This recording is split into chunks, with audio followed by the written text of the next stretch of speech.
So finally Xiaomi ने Mi 10T Pro का upgrade यानी कि 11T Pro लॉन्च कर दिया है। लेकिन कई लोगों को इस बात का कन्फ्यूजन अभी भी है क्योंकि उन्होंने जो स्पेसिफिकेशंस ऑनलाइन देखे हैं उसके हिसाब से लोगों को बहुत बड़ा कन्फ्यूजन आ चुका है दिमाग के अंदर कि यार क्या करें, 11T लें या नहीं लें या फिर 10T ले लें, क्योंकि 10T तो सस्ता मिल रहा है। तो आप लोगों का जो ये प्रॉब्लम है ना, मैं पूरी तरह सॉल्व कर दूंगा। इस तरह का जो स्पेसिफिकेशन रिव्यू वीडियो है वो आप लोगों ने अब तक नहीं देखा होगा क्योंकि मैं बहुत ज़्यादा कड़क एडिटिंग नहीं करने वाला, लेकिन आप लोगों को डिटेल में समझाने वाला हूँ कि दोनों ही फ़ोनों के अंदर आपको क्या क्या चीज़ें मिल रही हैं और दोनों में से कौन सा फ़ोन आपके लिए सबसे बेस्ट है।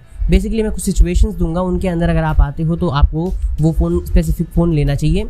तो मैं आपको बताता हूँ कि कौन कौन सी चीज़ें हैं जो आपको ध्यान में रखनी है। सबसे पहले अगर बात की जाए कि जो 11T Pro है उसमें चेंजेस बहुत बड़े नहीं हुए हैं क्योंकि कहीं कहीं पर डाउनग्रेड किया गया है, ना कि अपग्रेड किया गया है।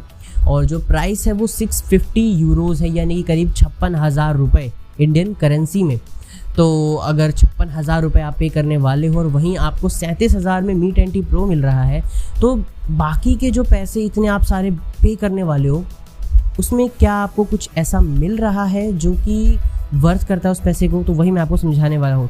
तो बेसिकली मैंने स्पेसिफिकेशंस निकाल के रखी हैं सारी की सारी एकदम डिटेल के अंदर में, और जितना भी मेरा दिमाग चलता है, जितना भी मेरे दिमाग के अंदर स्पेसिफिकेशंस के बारे में नॉलेज है, वो सब यूज़ करके मैं आपको बताने वाला हूँ कि जो फ़ोन है वो आपके हाथ में कैसा रहेगा, और अगर आप उस पर पैसा लगाने वाले हो तो क्या उसमें पैसा लगाना चाहिए या नहीं लगाना चाहिए। लेकिन आपका फ़र्ज़ है कि इस डिटेल वीडियो के लिए आप एक लाइक ज़रूर करें इस वीडियो को। So let's get started. तो सबसे पहले अगर हम बात करें कि जो फ़ोन है सबसे पहले लुक से स्टार्ट होता है कि भाई देखो जो लुक है वो आई नो 11T Pro का थोड़ा ज़्यादा बेटर है, पर Mi 10T Pro का भी कुछ बुरा है नहीं, ठीक है। हाँ, कई लोगों को लगता है कि Mi 10T Pro का जो बम्प है वो ज़्यादा है जिसकी वजह से उन्हें शायद वो पसंद नहीं आया, पर मैं आपको कहना चाहूँगा कि देखो आई नो कि बम्प ज़्यादा है Mi 10T Pro के अंदर में, लेकिन वो बम्प उसकी खूबसूरती को ख़राब नहीं करता, बट आपके फ़ोन के फीचर्स को ज़्यादा पावर देता है। जो कैमरा है ना, कैमरा कंपार्टमेंट को बहुत ज़्यादा पावर देता है ज़्यादा बम्प होना।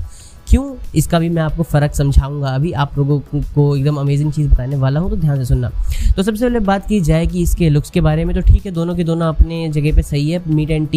Mi 10T Pro है उसके मुकाबले Mi 11T जो है वो थोड़ा ज़्यादा कूल दिखाई देता है, लेकिन अगर आपको फिर भी कूल नहीं दिखना पर स्पेसिफिकली एक अच्छा फ़ोन चाहिए तो Mi 10T Pro बुरा नहीं है लुक्स के मामले में भी, ठीक है।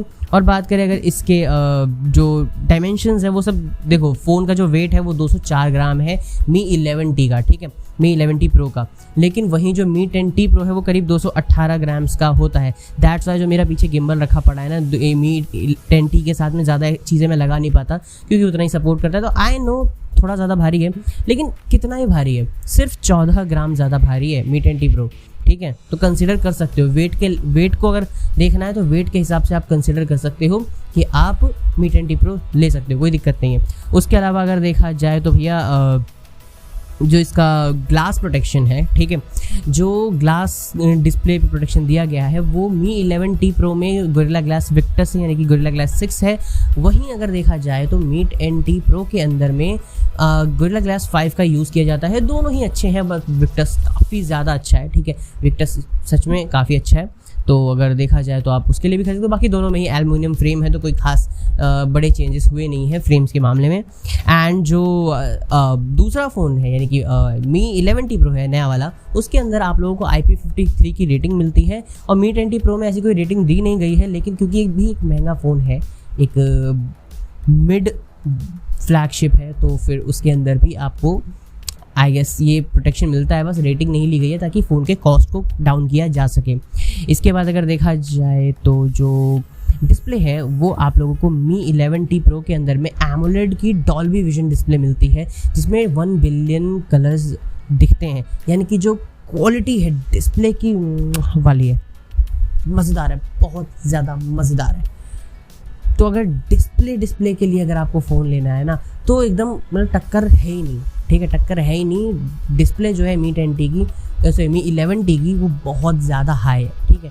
लेकिन अगर वही बात की जाए कि क्या जो Mi 10T Pro है उसकी डिस्प्ले क्वालिटी ख़राब है, नहीं, उसकी क्वालिटी ख़राब नहीं है। 11T एक बहुत तगड़ा अपग्रेड है, लेकिन 10T कुछ ख़राब नहीं है, ठीक है। तो इस मामले में भी अगर आपको डिस्प्ले अच्छी चाहिए ना, डिस्प्ले की क्वालिटी अच्छी चाहिए, तो आप ले सकते हो, क्योंकि AMOLED 120 हर्ट्ज़ का डिस्प्ले मिल रहा है आपको HDR10 plus 1 billion colour support के साथ में, और जिसकी अब क्योंकि एमोलेड है तो उसमें रोशनी ज़्यादा होती है तो आपको धूप वूप में ज़्यादा अच्छे से दिखाई देगा मी 10T Pro के मुकाबले, पर मी 10T Pro में भी कोई ज़्यादा दिक्कत नहीं आएगी, ठीक है। उसके बाद में देखा जाए तो फिर जो इन दोनों के अंदर ऑपरेटिंग सिस्टम है वो दोनों में ही एंड्रॉयड 11 है, दोनों में ही एंड्रॉयड 11 है, दोनों में ही अपग्रेड इसमें तो अपडेट आएगा ही मी 11T Pro के अंदर में 12.5 का, मतलब बेसिकली आउट ऑफ बॉक्स उसके साथ आएगा, और 10 के अंदर आ चुका है, 10T के अंदर आ चुका है मी 12.5, थोड़ा सा कंफ्यूज हूँ, सॉरी। उसके बाद अगर देखा जाए जो CPU कोर्स हैं वो देखो स्पीड तो ऑलमोस्ट सेम है, पर जो स्ट्रक्चर है वो चेंज्ड है। जो मी 10T Pro है उसके अंदर 585 है क्रायो का, और यहाँ पर 680 का, यानी कि क्रायो 680 जो है वो मी 11T Pro के अंदर में यूज़ किया गया है। अब क्योंकि स्नैपड्रैगन का 888 प्रोसेसर है तो वो लेटेस्ट है, और जो 865 है वो थोड़ा सा पुराना है, बस यही फ़र्क है। बाकी अगर देखा जाए तो मी 10T Pro के अंदर जो 865 है वो फ़िलहाल ज़्यादा स्टेबल है 888 के मुकाबले में, क्योंकि 888 अभी भी स्टेबल नहीं है, उसके सारे अपडेट्स आना बाकी हैं, ठीक है। और जो दोनों के अंदर GPU है वो मी 10T के अंदर में आपको मी 10T Pro के अंदर में आप लोगों को 650 मिलेगा, एंड जो GPU है उसके अंदर एंड्रीनो 660 मिलेगा। दोनों में बस थोड़ा सा ही फ़र्क है, ज़्यादा कुछ फ़र्क नहीं होगा।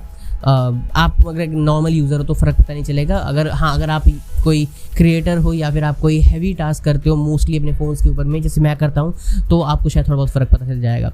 उसके बाद अगर देखा जाए तो कार्ड स्लॉट दोनों में ही कोई ईज़ा नहीं है, आप कोई मेमोरी कार्ड नहीं लगा सकते, एक्सटर्नल स्टोरेज नहीं लगा सकते। और क्यों नहीं देती है कंपनीज, और क्यों मेमोरी कार्ड ना होने की वजह से आपका फ़ोन फास्ट होता है, इसके लिए भी एक बहुत वीडियो मैं बनाने वाला हूँ जल्दी, तो आप लोग या तो वीडियो डिस्क्रिप्शन मिल जाएगा या फिर कमेंट करके बताओ अगर देखना चाहो तो, ठीक है।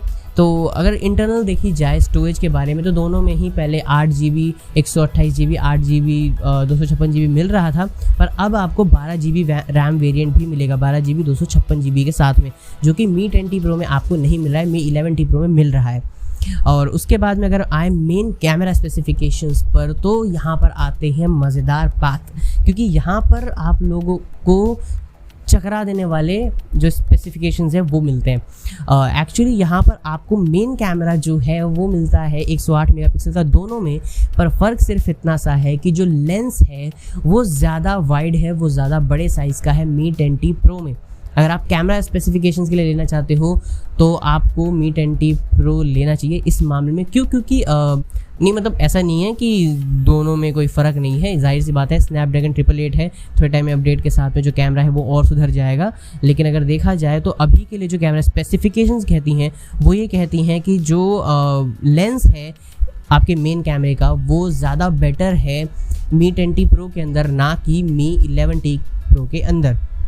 और वहीं देखा जाए तो इसमें OIS भी नहीं है, OIS आपको मी 11T Pro के साथ नहीं मिलता, जबकि मी 10T Pro के साथ मिलता है। तो अगर आप कहीं चलते हुए वीडियो बना रहे हो देन आप लोगों को अच्छी क्वालिटी और अच्छा स्टेबल वीडियो एक चाहिए, तो आपको चाहिए मी 10T Pro, क्योंकि उसी में आपको OIS मिलता है। EIS कुछ खास नहीं होगा क्योंकि आपको फ्रेम कट करना पड़ता है। एंड उसके बाद देखा जाए तो 11T के अंदर में आप लोगों को मिलता है 8 मेगापिक्सल का कैमरा, जो कि 120 डिग्री वाइड होता है, अल्ट्रा वाइड जो कैमरा है। एंड उसके बजाय अगर देखा जाए मी 10T Pro के अंदर तो आपको 13 मेगापिक्सल का कैमरा मिलता है 123 के साथ, यानी कि इस मामले में भी जो मी 10T Pro है वो ज़्यादा बेटर है मी 11T Pro से। एंड इसके बाद में अगर देखा जाए तो जो कैमरे हैं वो दोनों में ही मैक्रो है, लेकिन जो इसमें मी 11T में है वो एक टेलीफोटो मैक्रो है, तो आप थोड़ा और ज़्यादा जूम कर सकते हो।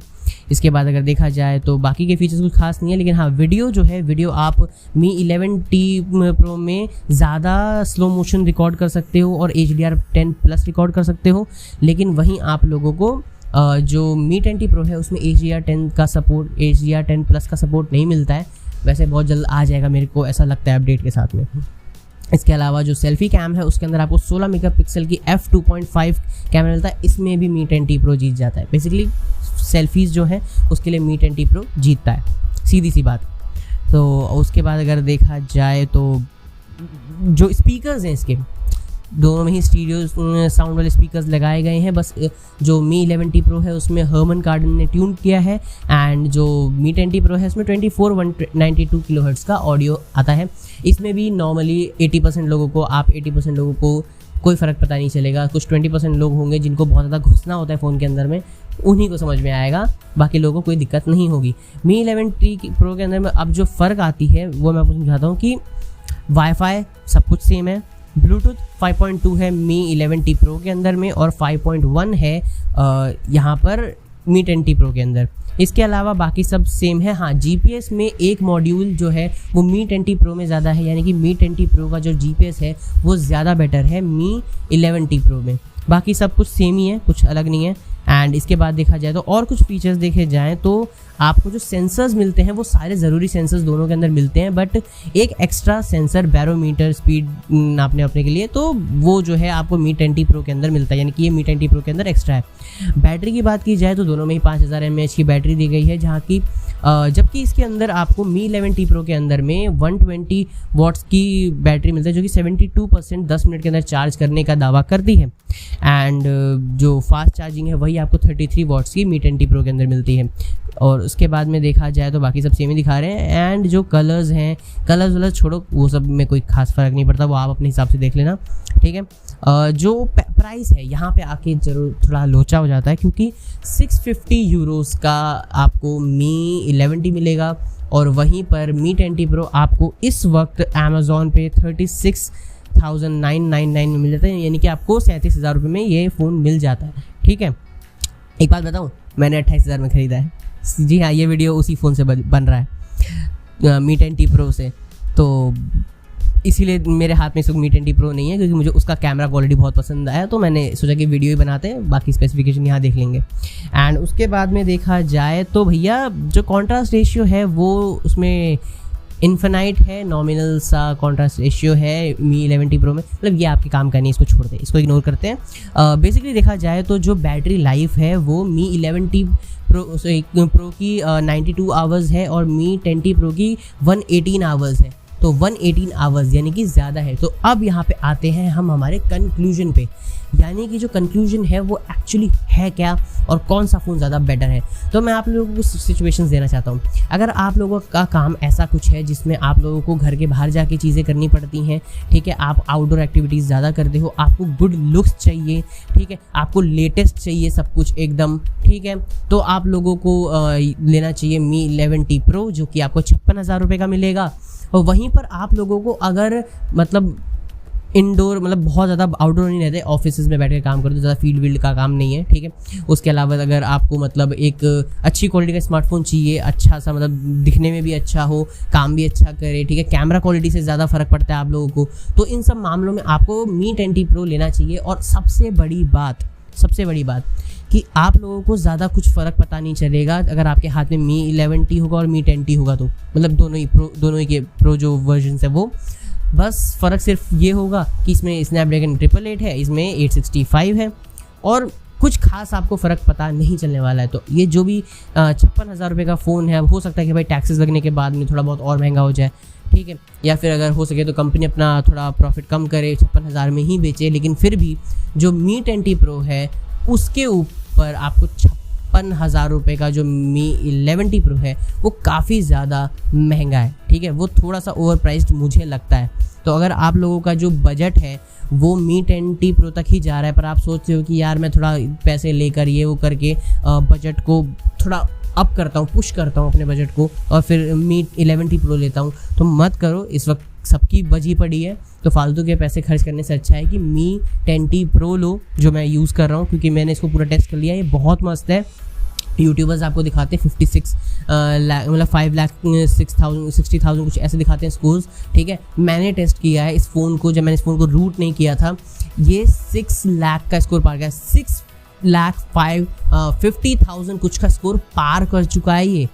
ये इतना तगड़ा फ़ोन है, तो ये काफ़ी ज़्यादा स्टेबल है और आपको कम से कम 2-4 साल तक फ़ोन की नीड महसूस नहीं होगी अगर आप इसी फ़ोन को ढंग से यूज़ करते हैं। तो अगर आप लोगों के पास में ज़्यादा पैसा नहीं है, आपके पास मी 10T Pro लेने का पैसा है, लेकिन आप सोच रहे हो कि मैं पुश करता हूँ उसके लिए, तो नहीं, ऐसा ज़रूरत नहीं है। लेकिन हाँ, अगर आप लोगों को लुक्स मैटर करते हैं, आपको 14 ग्राम वज़न मैटर करता है, तो इन सब चीज़ों के लिए आप मी 11T Pro ले सकते हो। मतलब वो फ़ोन ख़राब नहीं है, बहुत मस्त फ़ोन है, फाड़ फ़ोन है, बस थोड़ा सा ओवर प्राइस्ड है। बस यही फ़र्क है और कुछ नहीं है। फ़ोन बहुत मस्त है, लिटरली उसका डिस्प्ले अगर मेरे हाथ में आ जाए ना इस फ़ोन के अंदर में, तो मैं बहुत ज़्यादा खुश हो जाऊँगा, बहुत ज़्यादा खुश। पर क्या कर सकते हैं भाई, बजट नहीं था, ठीक है। तो ये जो फ़ोन है Mi 10T Pro जिससे मैं ये वीडियो शूट कर रहा हूँ, ये मैंने 28,000 रुपये का लिया और इस वक्त ये अमेज़ॉन पे 37,000 रुपीज़ का है। कैसे लिया है उसके लिए मैंने वीडियो नीचे डिस्क्रिप्शन में डाल रखी है, लिंक चाहे तो आप देख लेना अगर आप यहाँ तक देख रहे हो तो, ताकि आपका जो पैसा है वो लाइफ लॉन्ग, आपकी पूरी ज़िंदगी पैसा बचेगा आपका, अगर आप अमेज़ॉन से सामान खरीदते हो या फिर कहीं से भी खरीदते हो तो। आई गेस कि ये वीडियो आपके काम आएगा और आप लोग जब फ़ोन लेने जाओगे तो सारी बातों को कंसिडर करोगे जो मैंने आपको बताई हैं। सो इसी आशा में कि आप लोगों को ये हेल्प करेगा, तो मैं आप लोगों से इतना कह सकता हूँ कि प्लीज़ वीडियो को लाइक कर दो, शेयर करो अपने दोस्त के साथ में, अगर कोई इस फ़ोन को खरीदने वाला है तो, या फिर बस शेयर कर दो यूँ ही किसी भी सोशल मीडिया प्लेटफॉर्म पर, ठीक है। और हो सके तो मुझे सपोर्ट करने के लिए, ताकि मैं ऐसी ही डिटेल्ड वीडियोज़ बना सकूँ, इस चैनल को सब्सक्राइब करके नोटिफिकेशन बेल दबा दूँ। मैं मिलता हूँ किसी के लिए वीडियो में, तब तक के लिए जय हिंद, वंदे मातरम।